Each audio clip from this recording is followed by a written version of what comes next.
warahmatullahi wabarakatuh. Hai semuanya, kami dari kelompok 6 ingin membahas materi tentang mengorganisasikan perusahaan. Perkenalkan, nama saya Fairuja Ramadhani dan teman saya Kaila Alfia Azaidi Nasution. Yuk simak videonya. Sebelum masuk ke langkah-langkah, kita pahami dulu nih bedanya antara organisasi dengan mengorganisasi. Jadi, organisasi adalah sekumpulan orang yang bergabung untuk mencapai tujuan bersama. Sedangkan mengorganisasi adalah proses menyusun struktur dan membagi tugas supaya tujuan itu bisa tercapai. Dalam proses ini ada dua hal penting. Yang pertama, spesialisasi kerja, yaitu pembagian kerja sesuai keahlian masing-masing orang. Dengan cara ini, orang bisa bekerja lebih fokus. Misalnya, di sebuah perusahaan minuman, ada tim produksi, tim distribusi, dan tim pemasaran. Semuanya punya peran spesifik. Kedua, departementasi, yaitu pengelompokan tugas dalam departemen agar lebih teratur. Jadi pekerjaannya mirip dikumpulkan dalam satu bagian. Lalu ada 4 langkah utama yang harus dilakukan. Langkah pertama, menyusun organisasi berdasarkan rencana dan tujuan perusahaan. Kalau tujuannya ingin memperluas pasar, maka strukturnya harus mendukung strategi ekspansi. Langkah kedua, menentukan tugas utama dan memecahkan jadi subtugas. Ini penting agar jelas siapa dan melakukan apa. Langkah ketiga, mengalokasikan sumber daya, yaitu tenaga kerja, modal, fasilitas, maka semua itu harus disiapkan di tempat yang tepat. Langkah keempat, mengevaluasikan hasilnya, apakah pembagian kerja sudah efektif atau belum. Kalau masih ada tumpang tindih, berarti perlu perbaikan. Dengan cara ini, perusahaan bisa mempunyai struktur kerja yang jelas, lebih efisien, dan semua orang tahu peran serta tanggung jawab. Sekarang kita masuk ke bagian membentuk struktur organisasi. Bayangkan, struktur organisasi itu seperti kerangka tubuh manusia. Kalau kerangkanya kokoh dan jelas, maka seluruh bagian tubuh bisa bergerak dengan baik.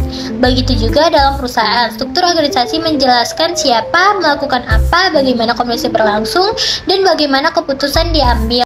Nah, ada beberapa prinsip nih yang penting diperhatikan. Yang pertama itu struktur organisasi harus selaras dengan strategi perusahaan. Contohnya, kalau strategi utama perusahaan adalah inovasi produk, maka wajar kalau perusahaan memberikan perhatian lebih pada divisi riset dan pengembangan. Yang kedua, harus ada sosialisasi dan kejelasan tugas. Bayangkan kalau 2 orang diberikan pekerjaan yang sama tanpa arahan, pasti akan terjadi kebingungan atau pekerjaan ganda kan?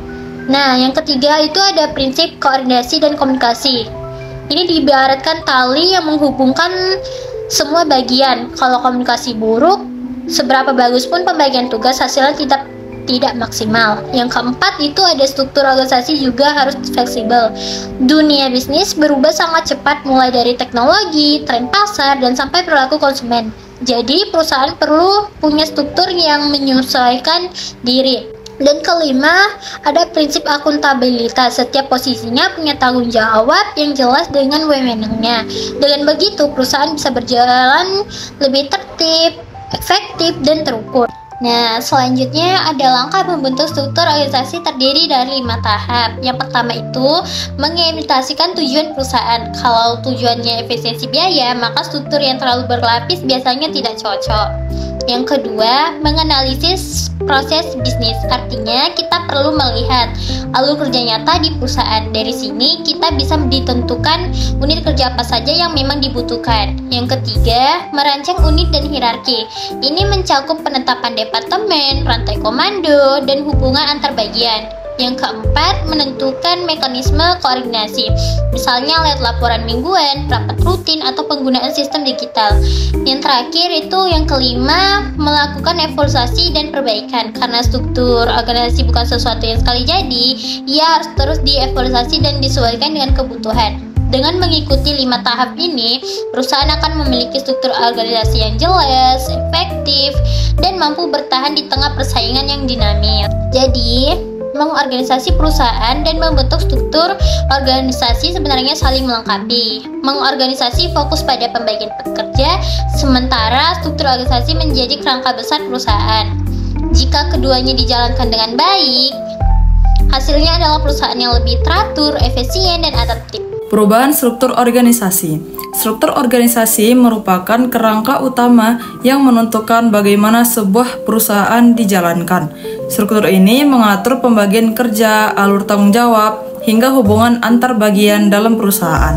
Namun seiring waktu, hampir semua organisasi akan mengalami perubahan struktur. Mengapa perubahan ini bisa terjadi? Ada beberapa faktor utama. Yang pertama, pertumbuhan perusahaan. Ketika perusahaan masih kecil, struktur biasanya sederhana. Misalnya hanya ada pemilik, bagian produksi, dan bagian penjualan. Namun ketika perusahaan berkembang, muncul kebutuhan untuk menambah divisi baru seperti keuangan, SDM, pemasaran digital, bahkan riset dan pengembangan. Yang kedua, perubahan strategi bisnis. Perusahaan mungkin ingin mengalihkan fokus ke pasar baru, memperluas produk, atau masuk ke sektor berbeda. Perubahan strategi ini menuntut adanya penyesuaian struktur organisasi agar strategi bisa berjalan efektif.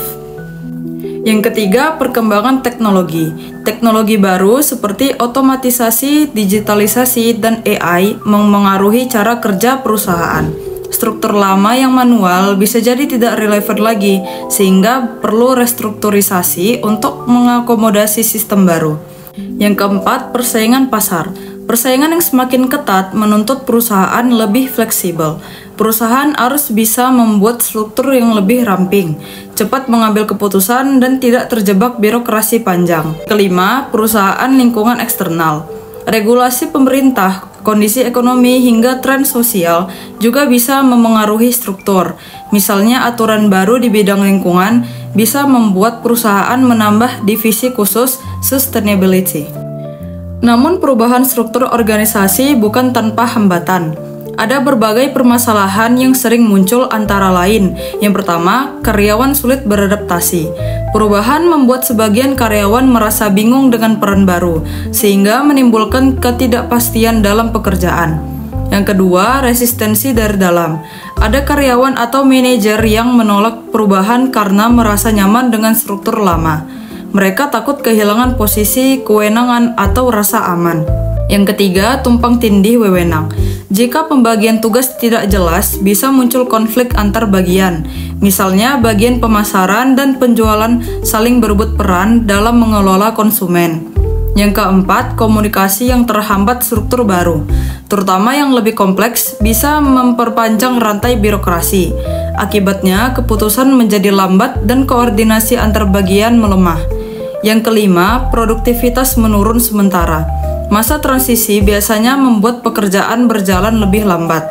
Hal ini wajar karena semua pihak masih belajar menyesuaikan diri. Yang keenam, ketidakjelasan visi perubahan. Jika manajemen tidak menjelaskan dengan baik alasan perubahan, karyawan bisa merasa bingung, bahkan kehilangan motivasi.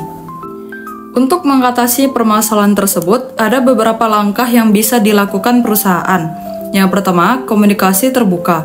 Manajemen harus menjelaskan tujuan dan manfaat perubahan agar karyawan merasa terlibat. Yang kedua, pelatihan dan pendampingan. Membantu karyawan beradaptasi dengan peran dan sistem baru. Yang ketiga, partisipasi karyawan.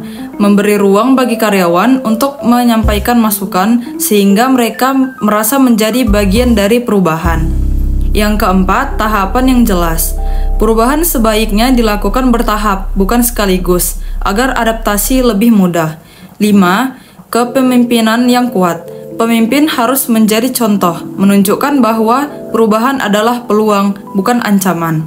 Dengan perencanaan yang baik, perubahan struktur organisasi justru akan menjadi kekuatan bagi perusahaan. Perubahan ini bisa membuat perusahaan lebih efisien, responsif, dan siap menghadapi tantangan bisnis di masa depan. Setelah struktur organisasi terbentuk, tantangan berikutnya adalah bagaimana cara mengelola organisasi tersebut agar berjalan efektif. Pengelolaan organisasi perusahaan bukan hanya soal membagi tugas, tetapi juga bagaimana semua elemen perusahaan bekerja sama menuju tujuan yang sama. Ada beberapa aspek penting dalam mengelola organisasi perusahaan. Yang pertama, perencanaan atau planning. Perusahaan harus memiliki visi dan misi yang jelas sebagai arah utama. Dari visi tersebut dibuat tujuan jangka pendek menengah, dan panjang. Rencana juga harus fleksibel sehingga bisa menyesuaikan dengan perubahan pasar, teknologi, maupun kondisi eksternal lainnya. Tanpa perencanaan yang jelas, organisasi akan berjalan tanpa arah, sehingga sulit untuk berkembang. Yang kedua, pengorganisasian atau organizing. Tahap ini berkaitan dengan bagaimana perusahaan membagi tugas dan tanggung jawab. Pengorganisasian meliputi pembentukan divisi, unit kerja, hingga job description setiap karyawan.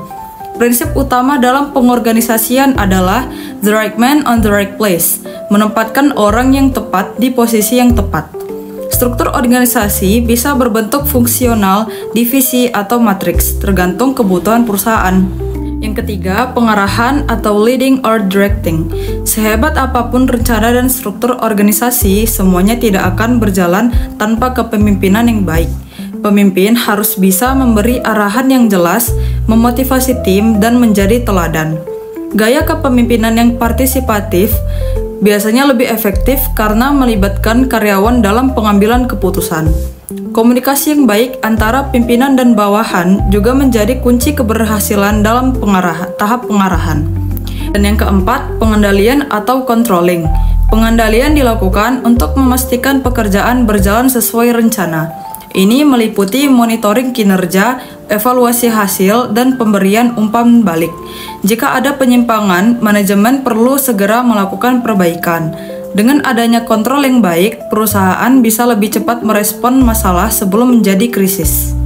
Jadi, kesimpulannya adalah mengorganisasi memastikan setiap orang bekerja sesuai perannya, sedangkan struktur organisasi menjadi kerangka besar yang mengatur alur kerja dan tanggung jawab. Keduanya harus selaras dengan strategi perusahaan, punya pembagian tugas yang jelas, koordinasi yang baik, fleksibel, dan akuntabel.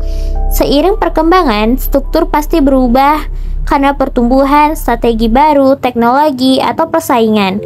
Perubahan memang penuh tantangan, tetapi dengan komunikasi terbuka, pendampingan, dan kepemimpinan yang kuat, perubahan itu justru menjadi peluang untuk membuat perusahaan lebih efisien, adaptif, dan siap menghadapi masa depan.